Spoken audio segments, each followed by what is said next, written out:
ওই নারীকে তোমরা বিবাহ করতে পারো।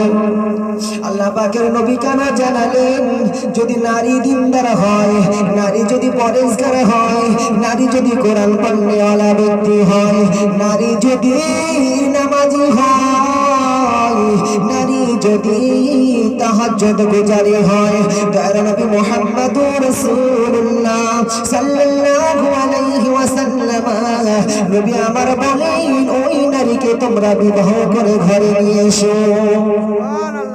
আয় আমার উম্মত, আয় আমার উম্মতি, আমি মুহাম্মদুর রাসূলুল্লাহ তোমাদেরকে জানিয়ে দিলাম, যে নারী দিনদার হবে, ওই নারীকে যদি ঘরে নিয়ে আসতে পারো, আমি মুহাম্মদুর রাসূলুল্লাহ জানিয়ে দিলাম, তোমার ঘরেতে যদি খানা না থাকে, আয় আমার উম্মত উম্মতি, তোমাদের ভিতরে কখনো কোনো দিন অশান্তি বুঝবে না।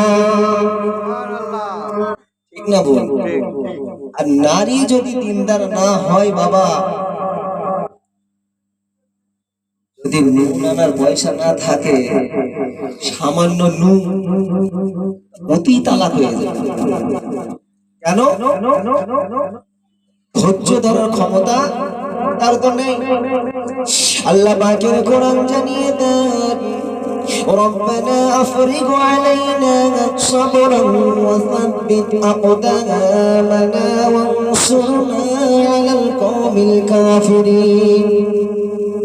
মহান আল্লাহ পাক জানিয়ে দেন, আয় আমার বান্দা বান্দিরা ধৈর্য ধারণ করো, বিপদ আপদে মুসিবতে ধৈর্য ধারণ করো। তোমরা নিজেদের পাটাকে শক্তভাবে, তোমরা নিজেদের পাটাকে শক্তভাবে মজবুত করে দাঁড়িয়ে থাকো। অতঃপর আমার বান্দা বান্দিরে, তোমরা কাফেরদের উপরে বিজয় লাভ করো। এটা আল্লাহ আমাদেরকে শিখিয়ে দিচ্ছেন। আমার বান্দা বান্দিরে, তোমরা, আমি আল্লাহ পাক আমার কাছে দোয়া করো, আমি তোমাদেরকে কাফেরদের উপরে বিজয় করে দেব। এটা কেন বললেন?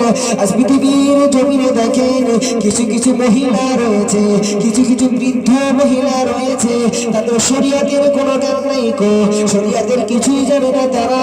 কিন্তু পৃথিবীর জমিনে এমন এমন মহল্লায়, এমন এমন গ্রামে গ্রামে গঞ্জে তারা এমন ফতোয়া মারে, এই মুসলিম ঘরের যুবকেরা, নারীরা, এই মুসলিম ঘরের মা বোনেরা, তারা ইসলাম থেকে দূরে সরে যাচ্ছে। এমনকি তারা কাফিরের পর্যায়ে চলে যাচ্ছে। দিন শরীয়তের জ্ঞান তাদের কিছুই নেই, কিন্তু তারা ওই আগের জন্মের বুড়িরা, আমাদের অনেক বয়স, আমরা যেটা বলি সেটাই শুনি। আর আমরা কি মনে করি, আমাদের বয়স জ্যেষ্ঠ মুরব্বী যারা তো ভুল বলবে না, সেটাই আমাদের মানতে হবে। কিন্তু এটা চরম অন্যায়, চরম। আজকে দেখুন, আজকে আমরা হুজুরদের দেখে ইসলাম চিনছি, হুজুর থেকে ইসলাম চিনছি, ইসলাম মানছি। অ্যাকচুয়ালি বিষয়টা এরকম না। আজকে যদি আমরা কোরআন হাদিস দেখে ইসলাম চিনতাম বা মানতাম, তাহলে আমাদের ঈমান আমলের পরিস্থিতি আজকে এই জায়গায় দাঁড়াতো না। আজকে কোনো ছেলে, কোনো বাপ ছেলে বিয়ে দিতে চায় না, ওর বিয়ে দিয়ে ও খাবে কি করে? কোনো বাপ সন্তানকে বিয়ে দিতে চায় না। যে ছেলে জুটছে, তার সে ছেলে দিনদার আছে বটে, কিন্তু তার ভিতরে যোগ্যতা নেই, টাকা নেই, পয়সা নেই। মেয়ে জুটছে বটে, কিন্তু ওকে বিয়ে দিলেও খাবে কি করে, খাওয়াবে কি করে? বাবা, রুজির মালিককে স্বয়ং আল্লাহ। আল্লাহ পাক আপনাকে যেমন খাওয়াচ্ছেন, ওদেরকেও তেমন খাওয়াবে। এই বিষয়ে ব্যাখ্যা দিলে অনেক দিন চলে যাবে। আজকে দেখুন, আমাদের মডেল যারা, যাদের দেখে আমরা শিক্ষা নেবার আমাদের দরকার। আল্লাহ পাকের নবী সাহাবীরা, তারা কি খুবই বড় লোক ছিল?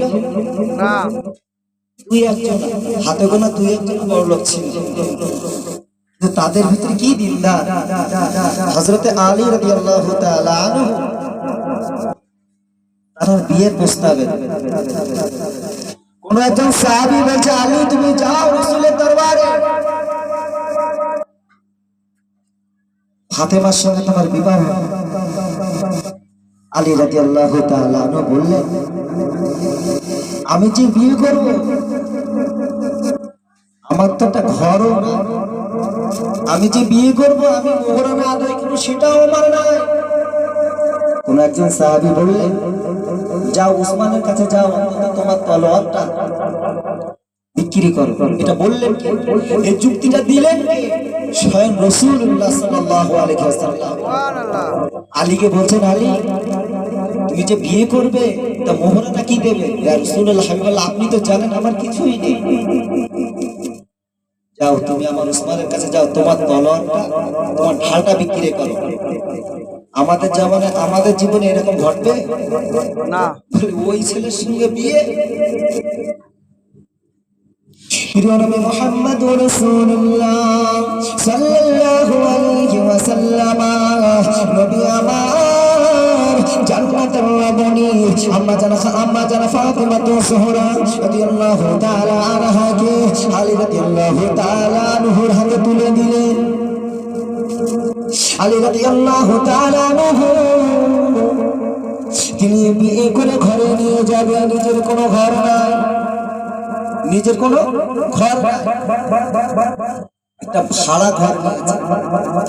সেই ভাড়া ঘরে দিন কাটাচ্ছে। রাত্রের বেলায় কি খাবে, স্বামী স্ত্রীতে কিছুই নাই,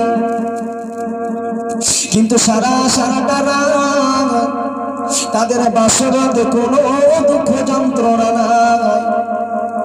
আম্মা জান ফাতেমা রাদিয়াল্লাহু তাআলা আনহা বাপের বাড়ি থেকে যখন শ্বশুর বাড়িতে বিদায় নেবে, আম্মা জান আল্লাহ পাকের নবীকে বললেন, ইয়া রাসূলুল্লাহ হাবিবাল্লাহ, আমি ফাতেমা বিদায় নেব, আমি ফাতেমা শ্বশুর বাড়ি চলে যাব, আব্বা আমার জন্য কিছু দাও। আল্লাহ পাকের নবী বললেন, মা ফাতেমা, মা আমি তোকে কি দেব মা, তবে আমি তোর দেওয়ার জন্য আমি কিছু জিনিস রেডি করে রেখেছি। একটা ছিল চাটা, একটা ছিল নামাজের পাটি, আর একটা খেজুরের চাটাই, ওটাই নিয়ে চলে গেল। কিছুদিন ঘর সংসার করার পরে আম্মা জান ফাতেমা বিশ্ব নবীর কাছে এসে বললেন, ইয়া রাসূলুল্লাহ, ইয়া হাবিবাল্লাহ, আপনি আমাকে আটা গম পিসাই করার জন্য যে চাটাটা দিয়েছিলেন, আমি চাটাটা ঘুরিয়ে ঘুরিয়ে আব্বা আমার হাত দুখানি ধুসা পড়ে গিয়েছে। শুধু তাই নয়, আমি ফাতেমা আমি কুয়োর থেকে পানি তুলে তুলে আমার খাটা ব্যথা হয়ে গিয়েছে। আব্বা আপনি আমাকে একটা দাসীর ব্যবস্থা করুন। আল্লাহ পাকের নবী বললেন, এ বেটি ফাতেমা, আমি তোকে দাসী কি করে দেবো মা?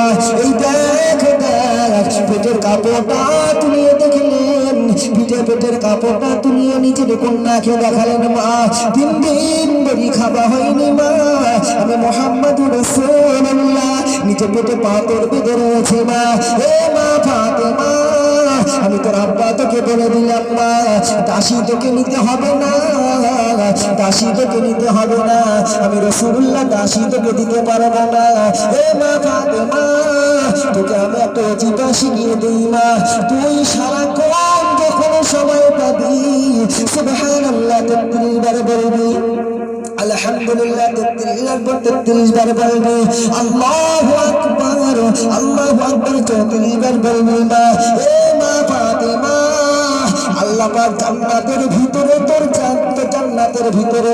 দাসীর ব্যবস্থা করে দেবে।